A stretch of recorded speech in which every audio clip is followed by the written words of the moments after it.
आज Doubtnut app download करें। Doubtnut पर अपने सभी गणित, रसायन विज्ञान, भौतिक विज्ञान और जीव विज्ञान के डाउट्स का करो सफाया। बस प्रश्न की फोटो खींचो, एक ही प्रश्न को क्रॉप करो और तुरंत वीडियो सोल्यूशन पाओ। अभी डाउनलोड करें। हेलो, प्रश्न है निम्न में से कौन से कथन बैक्यूलो वायरस के जैव नियंत्रक कारक रूप के संबंध में सही है ना। तो यहाँ पर पूछा गया है बैक्यूलो वायरस के जैव नियंत्रक कारक। जैव नियंत्रक कारक का मतलब क्या होता है?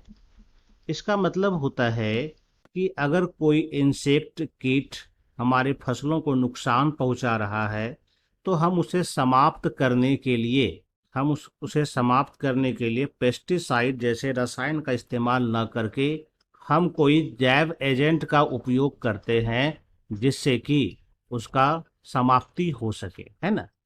यानी कि जैव नियंत्रक का मतलब है हम जैव पदार्थ का यूज करेंगे, जैसे कि कोई हो सकता है कि इसके जगह पर वायरस हो, या फिर हो सकता है कोई जीवाणु हो, या फिर हो सकता है कि कोई अन्य जीव हो जिसके द्वारा हम क्या कर सकते हैं, कीट का नियंत्रण करते हैं, है ना।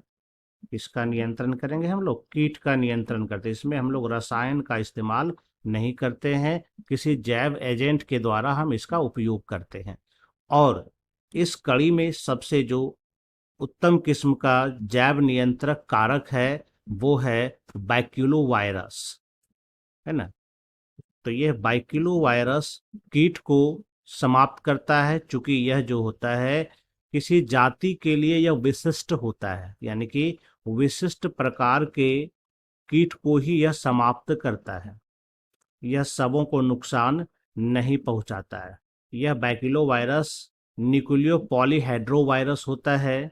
इसमें क्या होता है कि यह जो कुछ विशिष्ट कीट होता है उसको उसी को यह बीमार करता है और फिर उसे नष्ट कर देता है। एक तरह से हम यह कह सकते हैं यह कार्बनिक कृषि के लिए काफी ज्यादा महत्वपूर्ण है ना।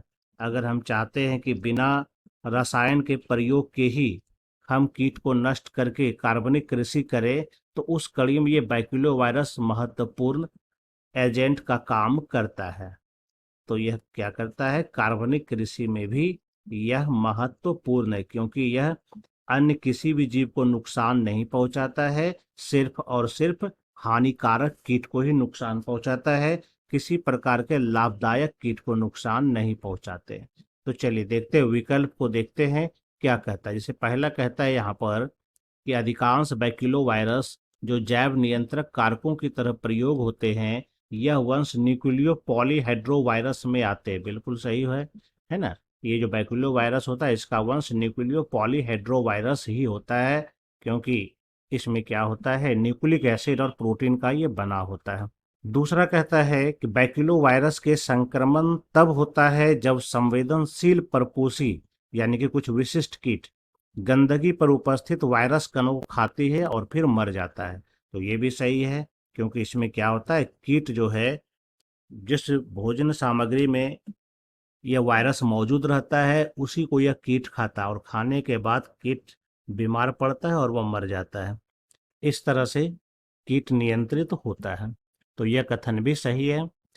फिर कहता है कि ये कार्बनिक कृषि में महत्वपूर्ण है क्योंकि यह लाभदायक कीटों और वातावरण को बगैर हानि पहुंचाए हानिकारक कीटों पर विशेष क्रिया करते हैं। तो यह भी सही है। इसका मतलब यहाँ पर सभी कथन सही है। इसका मतलब सही उत्तर जो होगा ये 4 नंबर हो जाएगा। उम्मीद करता हूँ आपको ये उत्तर समझ में आ गया होगा। धन्यवाद। कक्षा 6 से 12वीं से लेकर नीट, IIT, JEE वो एडवांस के लेवल तक 1 करोड़ से ज्यादा छात्रों का भरोसा।